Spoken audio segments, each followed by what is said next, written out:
嗨，满目山河，虽然咱们没见过面，但祝你早安、午安、晚安。抖音 ID 满目山河是关注小生很久的一位老朋友，经常在后台私信。但就在上周2月1号，他最后一次私信告诉小生，他其实身患胃癌，在备受煎熬住院的日子里，他每天都在等待小生更新视频，而且第2天他就要做手术了。小生鼓励他之后，他至今再没回过小生的信息。这位 ID 是满目山河的小伙伴，一直想看小生解读《楚门的世界》，本期专辑为他定制。虽然素未谋面，但希望本期视频更新之日，就是他手术成功恢复健康之时。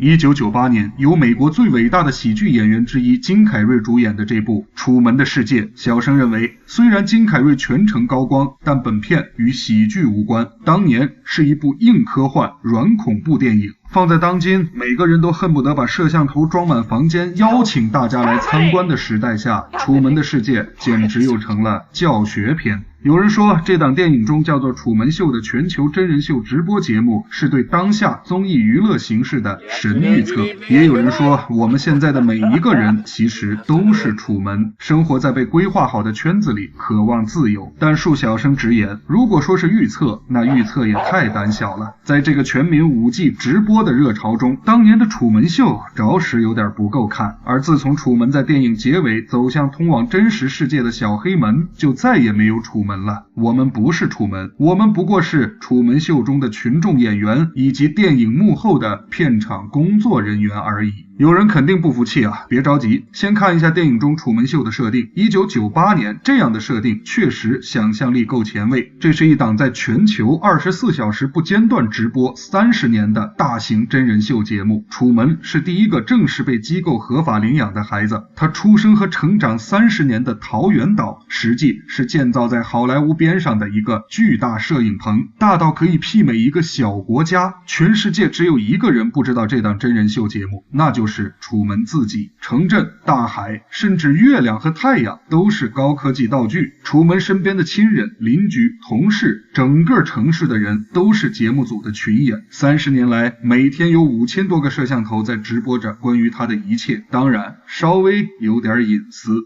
You never see anything anyway, though.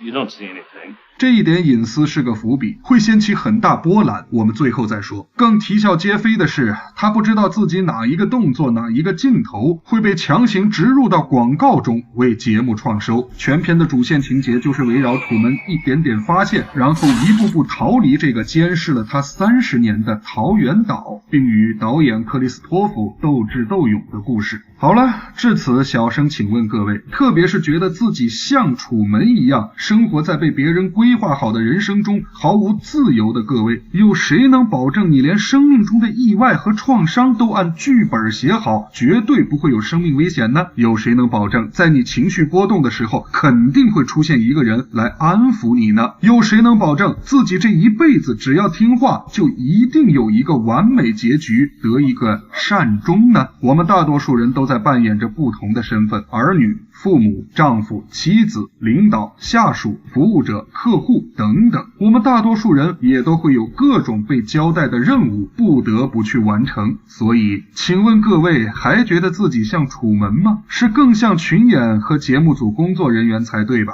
不要说小生现实，真正的现实中，更多人的目标是成为楚门秀导演克里斯托弗这样可以掌控全局的人，而没几个人想成为本可以坐享其成却非要离经叛道的楚门吧。有人说楚门离开桃源岛回到真实世界应该拍一部续集，小生以为续集早就拍完了，只不过主演由金凯瑞换成了基努里维斯。ID 为满目山河的小伙伴，你觉得呢？